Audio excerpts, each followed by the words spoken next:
जंगल में कालू कौवा अपनी पत्नी टूनी चिड़िया के साथ रहता था।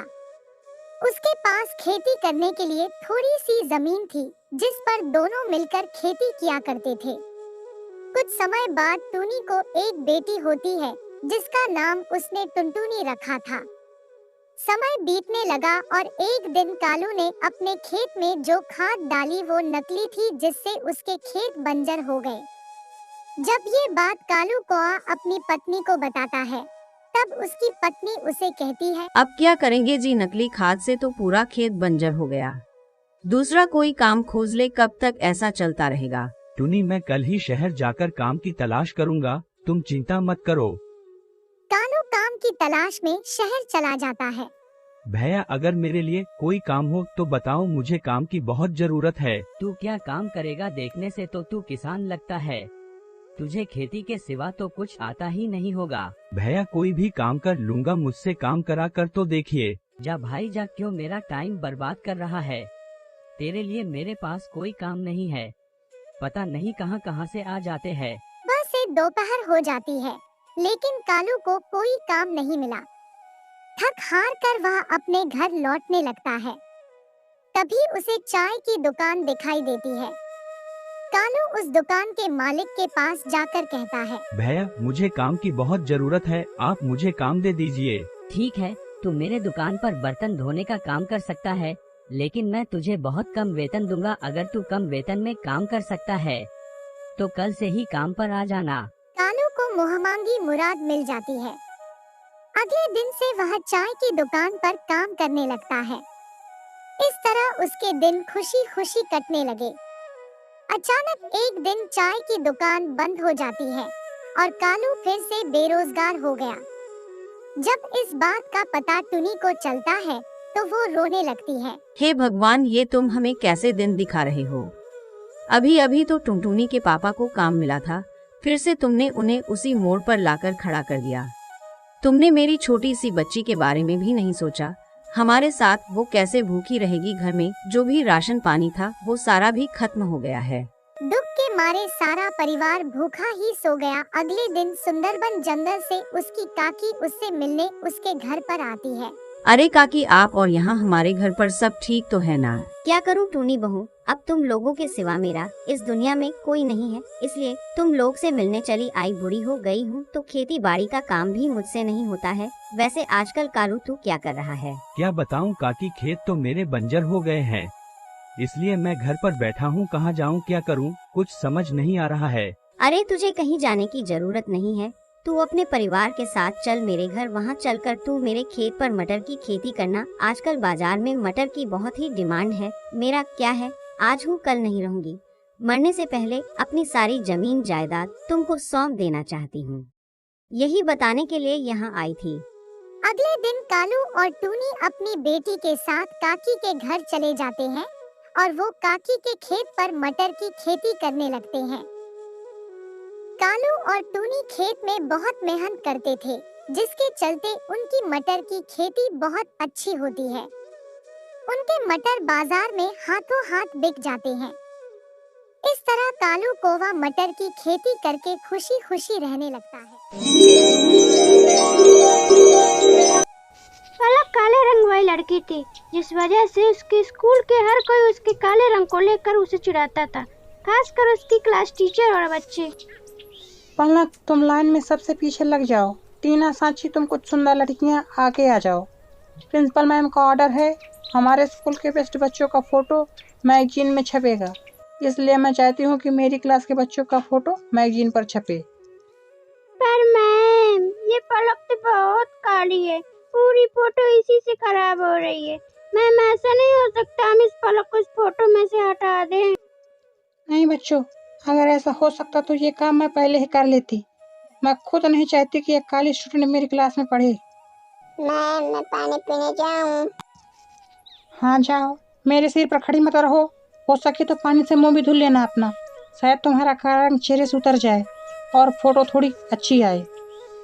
टीचर और बच्चों की बातों को सुनकर पलक रोती हुई वॉशरूम की तरफ चली जाती है और वहां जाकर फूट फूट कर रोने लगती है। पलक के माता पिता दोनों नौकरी करते थे और बड़ी मेहनत से पैसे कमाकर उन्होंने पलक का अंग्रेजी मीडियम में एडमिशन करवाया था। इसलिए पलक अपने माता पिता से कभी भी अपना दुख नहीं कहती थी। पलक को उड़ने का बहुत शौक था। वह रोजाना स्कूल जाने से पहले उड़ने का अभ्यास करती थी, पर जब भी वो अपने टीचर से स्कूल में उड़ान प्रतियोगिता में भाग लेने के लिए कहती थी तो उसकी टीचर उसे साफ मना कर देती और बच्चे उस पर हंसते। तू दौड़ेगी? हाँ हाँ हाँ हाँ, अपनी शक्ल देखी है कभी शीशे में? मैम तुझे कभी भी उड़ान प्रतियोगिता में नहीं लेंगी। आज तक हमेशा से टीना ही विनर रही है और आगे भी रहेगी। इतनी देर में क्लास टीचर क्लास में आ जाती हैं और बच्चों से कहने लगती हैं, बच्चों, हमारे स्कूल को बहुत बड़े लेवल पर उड़ान प्रतियोगिता के लिए भेजा जा रहा है। टीना, मैंने तुम्हारा नाम प्रिंसिपल मैम को दे दिया है। ओके मैम, मैं आज से प्रैक्टिस शुरू कर देती हूँ। मैं भी उड़ान प्रतियोगिता में भाग लेना चाहती हूँ। नहीं पलक, मैं तुम्हें इस प्रतियोगिता में नहीं ले सकती। तुम देखने में बिल्कुल भी सुंदर नहीं हो। अगर मैंने तुम्हें इस प्रतियोगिता में ले लिया और तुम हार गई तो प्रिंसिपल मैम मुझ पर गुस्सा करेंगी। पलक रोती हुई घर आती है, पर जैसे ही वो अपनी माँ को सामने देखती है अपने आंसू पोंछ लेती है और खाना खाने बैठ जाती है। पर उसका मन उदास था, इसलिए पलक अगले दिन स्कूल की छुट्टी ले लेती है। उसे पता था कि वो स्कूल जाएगी तो और बच्चों को प्रतियोगिता में जाता देख उसका मन दुखेगा।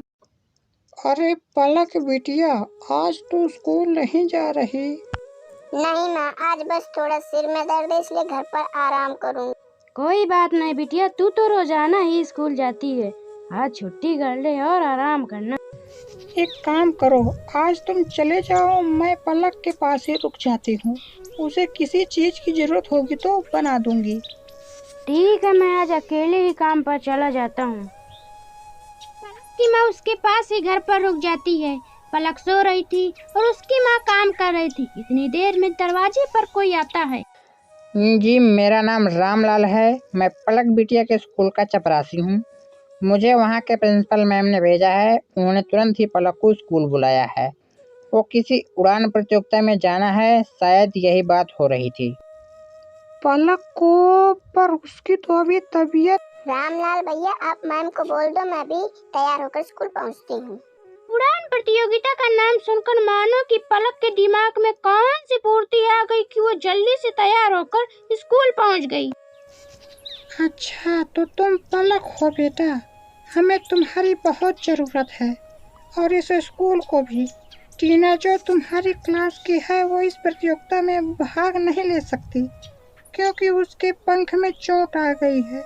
इसलिए डॉक्टर ने उसे उड़ने के लिए मना किया है। हम चाहते हैं कि तुम अपने स्कूल के लिए इस प्रतियोगिता में हिस्सा लो और जीत कर ही लौटो। मैम, मैं आपसे वादा करती हूँ कि मैं इस प्रतियोगिता में जीत कर ही लौटूंगी। पलक, मुझे माफ़ कर दो बेटा। मैंने एक टीचर होकर तुम्हारे साथ कितना गलत व्यवहार किया, पर आज जब हमारी क्लास की और स्कूल की इज्जत का सवाल है तो मैं तुमसे बेहतर उड़ान प्रतियोगिता के लिए कोई बच्चा नज़र ही नहीं आया मुझे। मैं जानती थी कि तुम रोज़ाना सुबह उड़ने का अभ्यास करती हो, इसलिए मुझे तुम्हारा नाम सबसे पहले याद आया। मेरी शुभकामनाएं तुम्हारे साथ हैं। पलक, देखना तुम इस प्रतियोगिता में जीत कर ही लौटोगी। Thank you ma'am, thank you so much. मैं आपसे वादा करती हूँ कि मैं इस प्रतियोगिता में जरूर जीत। पलक के क्लास के सभी बच्चे उसे शुभकामनाएं देते हैं और पलक पूरे जोश के साथ उड़ान प्रतियोगिता में हिस्सा लेती है और जीत कर लौटती है। उसको प्रिंसिपल मैम और क्लास टीचर उसे इनाम में ट्रॉफी देकर सम्मानित करते हैं। ट्रॉफी लेकर पलक घर पहुंचती है। प्रतियोगिता जीतने की खुशी पलक के माता पिता उसके चेहरे पर साफ साफ देख रहे थे। उस दिन के बाद से पलक को कभी भी कोई भी उसके काले रंग के लिए नहीं बोलता था, बल्कि सब उसकी तारीफ करते।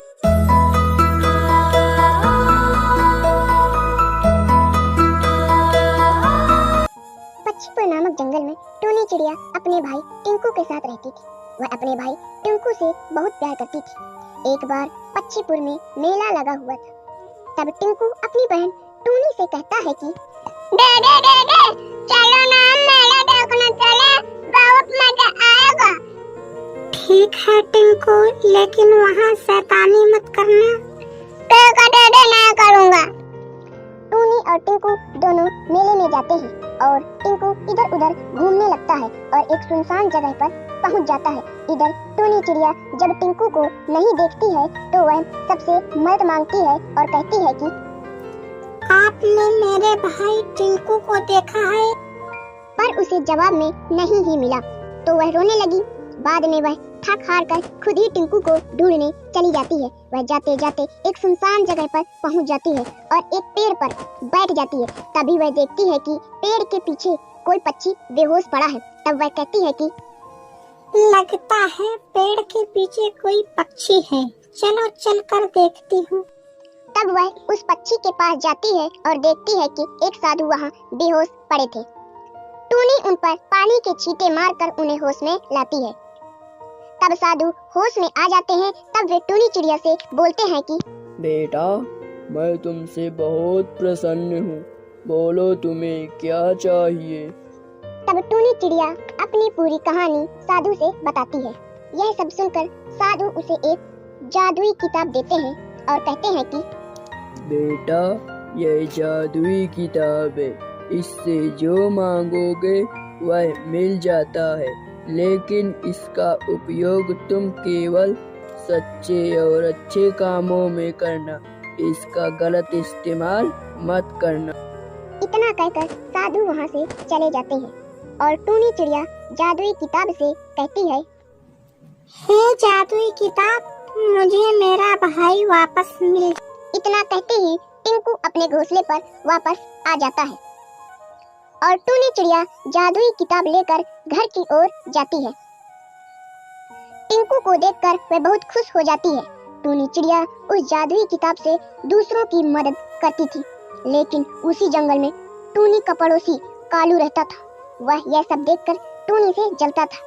वह उस किताब को चुराना चाहता था। एक रात कालू उस जादुई किताब को चुरा लेता है और उस जादुई किताब से कहता है कि हे जादुई किताब, मुझे अमीर बना दे।